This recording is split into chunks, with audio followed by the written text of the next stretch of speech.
नमस्कार दोस्तों, आप देख रहे हैं HW न्यूज और मेरा नाम है सोनू कनौजिया। कॉलेजियम सिस्टम और एनजैक को लेकर सुप्रीम कोर्ट और केंद्र सरकार के बीच तनातनी जारी है। अब कॉलेजियम सिस्टम की सिफारिशों को नजरअंदाज करने को लेकर सुप्रीम कोर्ट ने केंद्र सरकार को फटकार लगाई है। कोर्ट ने सरकार को सख्त लहजे में इशारा दे दिया है। क्या है ये पूरा मामला, ये मैं आपको एक एक करके बताऊंगा, लेकिन उसके पहले मैं आपसे अपील करना चाहूंगा कि अगर आप इस वीडियो को फेसबुक पर देख रहे हैं तो आप इसे शेयर करें। अगर आप यूट्यूब पर हमें देख रहे हैं तो आप हमारे चैनल को जरूर सब्सक्राइब करें और साथ ही इस मुद्दे पर अपनी राय हमें कमेंट करके जरूर साझा करें। दरअसल supreme court advocate association of Bengaluru की तरफ से दायर अवमानना याचिका की सुनवाई कर रहा है। याचिका में कहा गया है कि केंद्र के अड़ियल रवैये से न्याय प्रक्रिया की रफ्तार सुस्त पड़ रही है, क्योंकि समय पर जजों की नियुक्ति नहीं हो पा रही है। इसी सिलसिले में एक एनजीओ ने भी 2018 में एक पीआईएल दायर की थी। इस याचिका की सुनवाई के दौरान आज कोर्ट ने केंद्र सरकार को फटकार लगा दी। कोर्ट ने क्या कहा, यह मैं आपको बताता हूं। कॉलेजियम सिस्टम को लेकर अदालत ने कहा कि यह कानून है और इस पर पूरी तरह से अमल करना जरूरी है। वहीं कोर्ट ने अटॉर्नी जनरल को कड़ी हिदायत देते हुए कहा है कि आप सरकार को जाकर समझाइए। अगर संसद में बनाए कानूनों को कुछ लोग मानने से इनकार कर देते हैं तो फिर क्या स्थिति होगी। कोर्ट का कहना था कि समाज अपने हिसाब से यह तय करने लग जाए कि कौन से कानून का पालन करना है और कौन से कानून का पालन नहीं करना है, तो ये एक ब्रेकडाउन जैसी स्थिति बन सकती है। जस्टिस संजय किशन कौल, जस्टिस अभय एस ओका और जस्टिस विक्रम नाथ की बेंच ने केंद्र सरकार को साफ तौर पर हिदायत दी है कि वो किसी भी सूरत में संवैधानिक बेंच के दिए फैसलों पर नरमी नहीं बरतने जा रही है। उनका कहना था कि समाज के कुछ लोग या फिर कुछ वर्गों को कॉलेजियम सिस्टम से दिक्कत है तो उससे कोर्ट को कोई भी फर्क नहीं पड़ता है। अटॉर्नी जनरल ने उठाए सवाल तो कोर्ट ने लगाई फटकार। अटॉर्नी जनरल आर वेंकटरमणी ने कोर्ट को आश्वस्त किया कि वो मिनिस्ट्री से इस बारे में बात करेंगे और सलाह भी लेंगे। लेकिन इसके बाद अटॉर्नी जनरल ने कोर्ट से कहा कि 2 बार खुद सुप्रीम कोर्ट के कॉलेजियम ने अपनी ही सिफारिशों में फेरबदल किया था, क्योंकि केंद्र ने उसके सुझाए नाम वापस कर दिए थे। इससे यह झलक मिली है कि कॉलेजियम ने जो सिफारिशें की थी वो अपने आप में कहीं ना कहीं अधूरी थी। अटॉर्नी जनरल की इस बात को सुनकर जस्टिस संजय किशन कौल की बेंच ने कड़ा रुख दिखाते हुए कहा कि 1-2 बार के उदाहरण से केंद्र को लाइसेंस नहीं मिल जाता है कि वो कॉलेजियम सिस्टम को नजरअंदाज करना शुरू कर दे।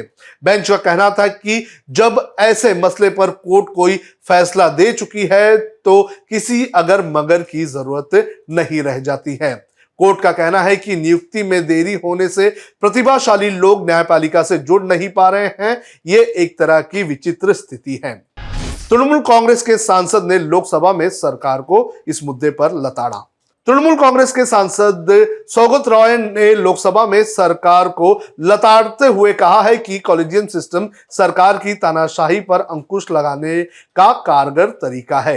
ये एक गारंटी है जिससे सरकार की विस्तारवादी नीतियों पर अंकुश लगता है। कानून मंत्री किरण रिजिजू के न्यायपालिका पर दिए बयान की निंदा करते हुए उन्होंने कहा कि उन्हें ऐसा नहीं बोलना चाहिए था। Sir, as you know, the 99 Constitution Amendment, I have given a notice. Okay.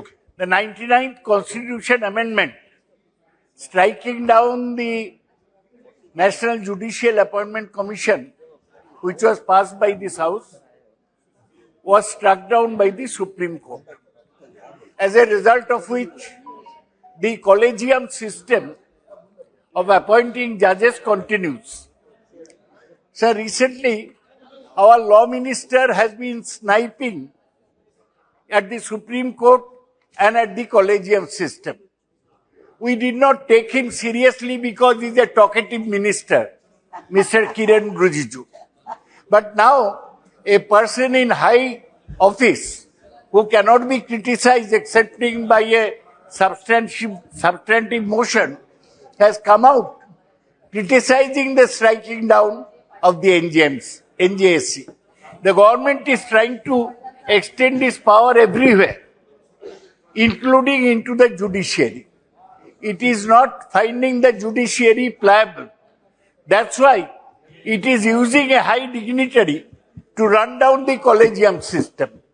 At this point of time, our party believes that the collegium system should continue, not that it is perfect, but the collegium system of the Supreme Court is actually a bigger guarantee against the tyranny of the power by the central government. I oppose the comments by the high authority and also by the law minister against the Supreme Court, against the collegium system, and I will oppose all efforts to run down the independence of the judiciary, which is one of the pillars of the constitution which this government is trying to bring down. Thank you, sir. Court और सरकार ये एक ही सिक्के के दो पहलू हैं और इन दोनों को अपनी अपनी स्वतंत्रता का ख्याल रखना जरूरी है।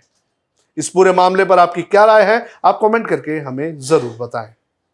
अब खबरें पाइए सबसे पहले हमारे मोबाइल न्यूज एप्लीकेशन पर। एंड्रॉइड या iOS प्लेटफॉर्म पर जाइए, HW न्यूज नेटवर्क को सर्च कीजिए, डाउनलोड कीजिए और अपनी सुविधानुसार भाषा का चयन कीजिए। खबरों की भीड़ में अपने काम की खबर पाते रहिए।